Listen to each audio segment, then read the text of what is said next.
Wow.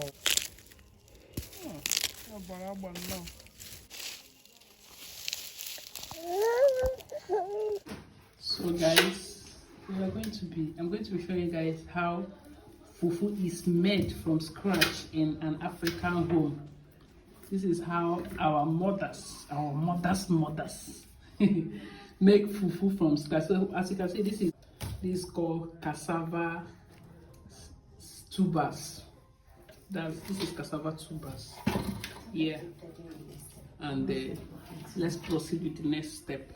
So first thing you do after harvesting your cassava tuber is to peel the bark of the cassava, because if you don't peel the bark, you can actually soak it with the bark, but the fufu will end up looking dark after you finish pounding. But when you peel the bark, it will help to keep everything clean, and when you finally process your fufu and pound it, or whichever way you want to do it, then it will come out looking very white and fluffy. So what I'm doing here now is trying to peel the back of the cassava tubers so that we can proceed with the next step.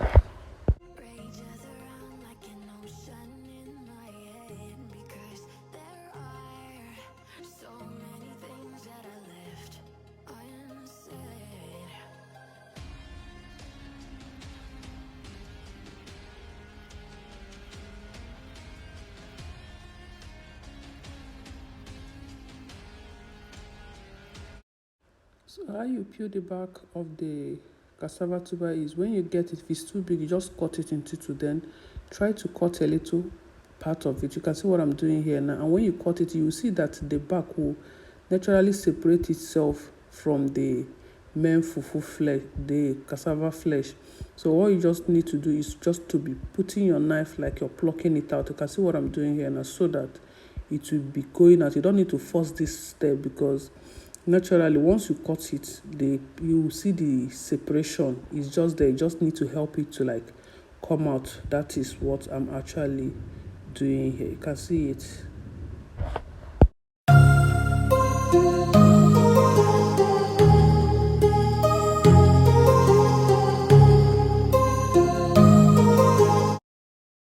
So after peeling the cassava, the next thing you want to do is to wash the cassava very, very well. You can see that it's looking very dirty because of the mud from the ground where it was harvested from. So you just wash it thoroughly to make sure that it becomes very white and clean. Wash it as many times as possible. If you can, wash it up to 3 to 4 times, as long as there is still dirt coming out. But once it's clean, you will know that it is definitely clean. No one will tell you that it's clean, because you will see the difference in the color. It will be clean, and the moths on the body will just go off. You can see what I'm doing here, and I'm just trying to wash it. I'm sure going to use my 2 hands to wash it, but because I'm holding my phone with 1 hand, I'm just showing you guys that like you need to wash it properly before you continue with the next step.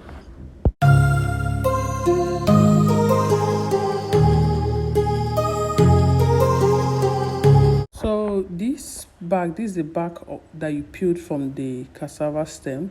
What you do is just to trash this one. I don't think you need it, but though some goats eat it. So if you have a goat that eat it, you just need to like pack it to the goat. So after washing it, if you notice that some of them are too long or too big, so you just need to like dice it into smaller sizes so you can fit into the bath properly. You can see what I'm doing. I'm just like cutting it, reducing the length of the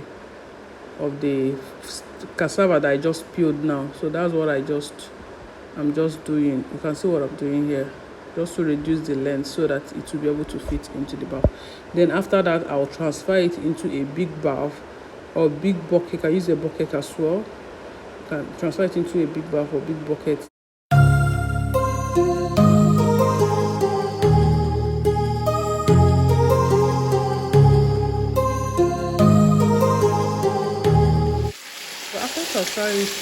Transferring it to the bag or the bucket that you're going to be using, that will enter it comfortably. Then you just pour water. Make sure the water covers the whole of the fufu, like none of it is popping up from the bucket or whatever you're using to soak it. And after this part, now you just leave it like this. You don't need to do any other thing. You can decide to cover it if it's an open place where the tea can enter it. But if it's not an open place, you can leave it open. But the place has to be warm so that the fufu can do this. Then you leave it there for like 4 days to soften like this. You leave it here, that place, for like 4 days. You can see that it's soft, that it's no longer strong. This is after 4 days, 3 to 4 days. You can leave it after for like 3 to 4 days. But I left this one for 4 days because I got really busy. But yeah, after that, you just remove it from the water and rinse it out so it will be clean. You can see how white it is looking. It's looking very, very clean. And the next thing we'll do is to get another bath, so pour in some water and get a sieve like this, or this basket that they use for sieving.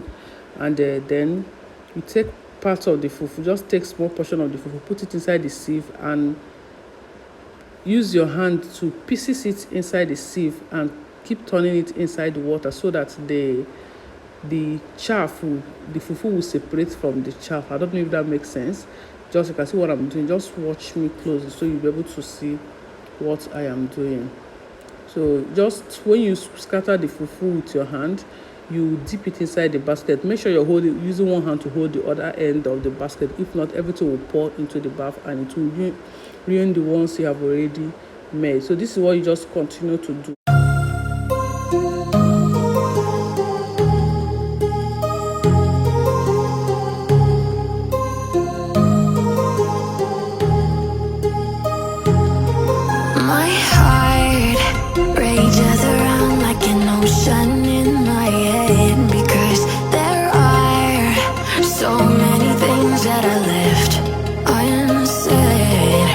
So as you keep turning it, you notice that at a point the thing coming out will not be milky again, and the chaff will be looking clean, like squeaky clean. You can see what I mean. Then you know that all the fufu puree in it has already entered into the bath. You just take this one out and trash it in a bath or a bucket where you can store it and later trash it. So this is what you continue to do until you finish the whole bowl or the whole bath of fufu, or the drum or bucket, whatever you use, of fufu that you made.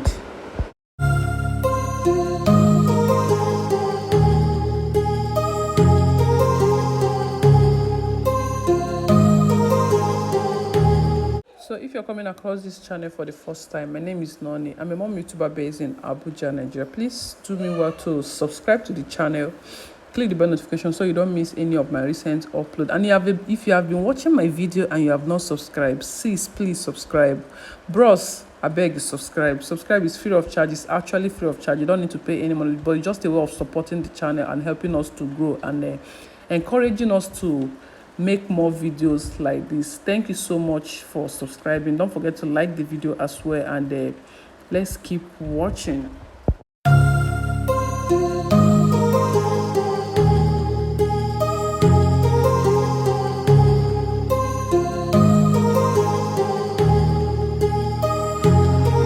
My heart rages around like an ocean in my head. So this is what the water should look like as you continue to sieve. You will see that the fufu puree is settling down or settling on the bottom of the bath that we are using. So you just continue to do this until you finish the whole of the cassava. So if by any chance as you're sieving and you notice that the water is now too thick for you to rinse properly, so rinse the chaff of the fufu properly, the only thing you can do is just to take another cup, fetch a clean water and pour on it, just the way I am doing now, so that you rinse it properly and make sure that you extract all the fufu. And after that, this is what it looks like. You just allow it to settle, just the way we do pap. Allow it to settle, and after settling, you just sieve out the water, the top layer of the water from the settled fufu, so we can get the thicker part or the settled parts of the cassava.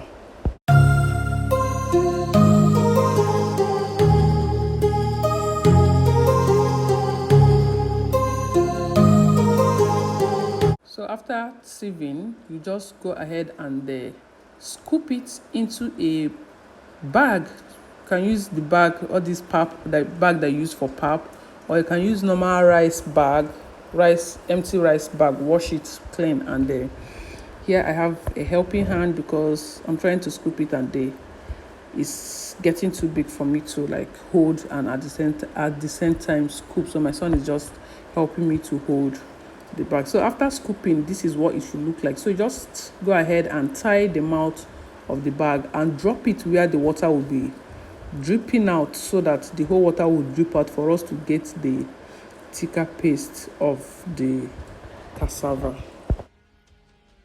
So when the water drips, this is what it should look like.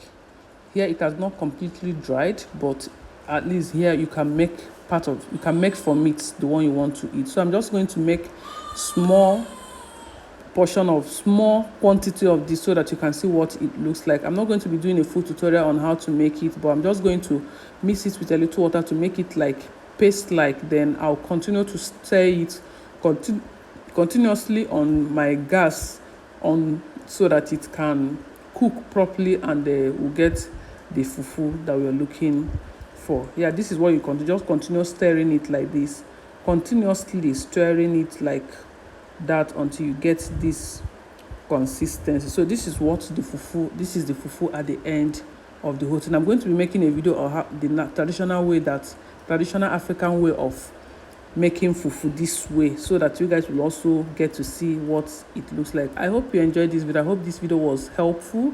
Thank you so much for watching. Don't forget to like the video, comment, subscribe if you have not subscribed to my channel, and please give it a thumbs up. Share this video with anybody that you know that the video would be very helpful to. Thank you so much for watching. I will see you guys in the next one. Bye.